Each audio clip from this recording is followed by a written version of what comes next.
Hello friends, నేను మీ శ్రీదేవిని. Welcome to recipe box Telugu channel. ఈరోజు నేను మీకు సింపుల్ అండ్ టేస్టీగా మటన్ సూప్ని ఏ విధంగా ప్రిపేర్ చేసుకోవాలో చూపించబోతున్నానండి. సూప్స్ అనగానే మనము కార్న్ఫ్లోర్ వేసి చేస్తూ ఉంటాం కదా, అయితే నేను ఇక్కడ కార్న్ఫ్లోర్ అనేది యాడ్ చేయకుండా ఈ సూప్ని ప్రిపేర్ చేశాను. మరి ఏ విధంగా ప్రిపేర్ చేశానో తెలుసుకోవాలంటే వీడియోని ఎక్కడ స్కిప్ చేయకుండా లాస్ట్ వరకు చూసేయండి. దీనికోసం ముందుగా ఒక 200 గ్రాములు మటన్ని శుభ్రంగా క్లీన్ చేసి తీసుకున్నాను. నేను ఇక్కడ ఒక నలుగురికి సరిపోయే సూప్ని ప్రిపేర్ చేస్తున్నానండి. ఒక ఉల్లిపాయని పెద్ద ముక్కలుగా కట్ చేసి యాడ్ చేసుకోవాలి. అలాగే ఒక టమాటాను కూడా కట్ చేసి వేసుకోవాలి.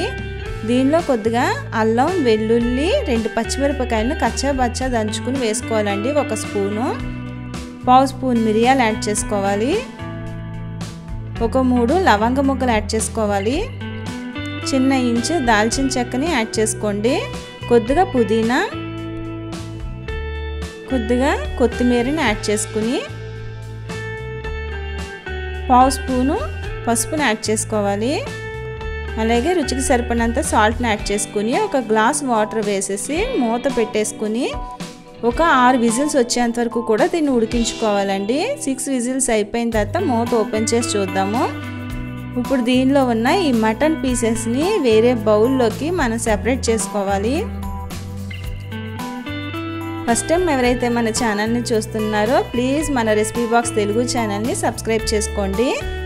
ఇలా సెపరేట్ చేసుకున్న తర్వాత ఈ మటన్ సూప్ని మనం ఒక స్ట్రైనర్ తీసేసుకుని దాంట్లో వడపోసుకోవాలి. ఇప్పుడు స్పూన్ తీసుకుని ఒకసారి ఇలా కలిపేసుకుంటే మిగిలిన సూప్ అంతా కూడా ఇందులోకి వచ్చేస్తుందండి.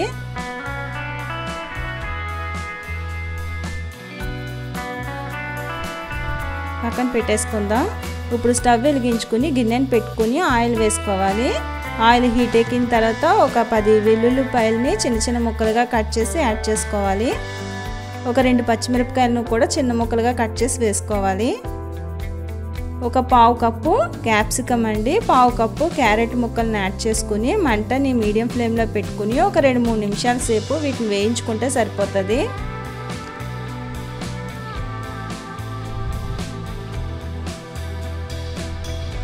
వేగిపోయాయి. ఇప్పుడు మనం దీనిలోకి పక్కన పెట్టుకుని ఉంచుకున్న మటన్ సూప్ని ఇందులోకి యాడ్ చేసేసుకుందాము. వేసుకునేటప్పుడు జాగ్రత్తగా వేసుకోండి, కొంచెం కొంచెం యాడ్ చేసుకుంటూ వేసుకోండి.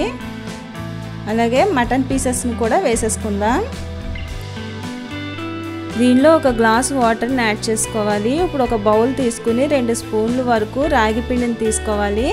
కార్న్ఫ్లోర్ బదులుగా నేను ఇక్కడ రాగి పిండిని తీసుకున్నానండి. దీంట్లో కొంచెం వాటర్ యాడ్ చేసేసుకుని ఉండలు అనేవి లేకుండా దీన్ని బాగా మిక్స్ చేసుకోవాలి. ఇలా మిక్స్ చేసుకున్న రాగి పిండిని మనం ఈ మటన్ సూప్లోకి యాడ్ చేసేసుకోవాలి.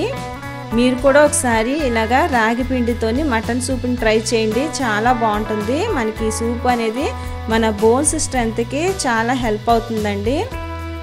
ఇలాగ గరిటతో కలుపుకుంటూ ఒక 5-6 నిమిషాల సేపు ఈ సూప్ని బాగా మరిగించుకోవాలి.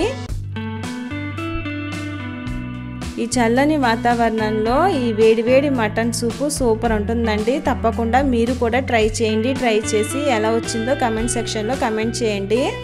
దీనిలో మనం కొంచెం కొత్తిమీరని యాడ్ చేసేసుకుందాము. స్టవ్ ఆఫ్ చేసేసుకుని మనము బౌల్స్లోకి సర్వ్ చేసుకోవడమేనండి. అంతే, ఎంతో టేస్టీగా ఉండే మటన్ సూపు రెడీ అయిపోయింది. మరి నేను చేసిన ఈ మటన్ సూపు మీకు నచ్చినట్లయితే ప్లీజ్ లైక్ చేయండి. మీ ఫ్రెండ్స్కి, ఫ్యామిలీ మెంబర్స్కి ఈ వీడియోని షేర్ చేయండి. మరొక మంచి రెసిపీతో నా నెక్స్ట్ వీడియోలో కలుస్తాను. Thank you for watching.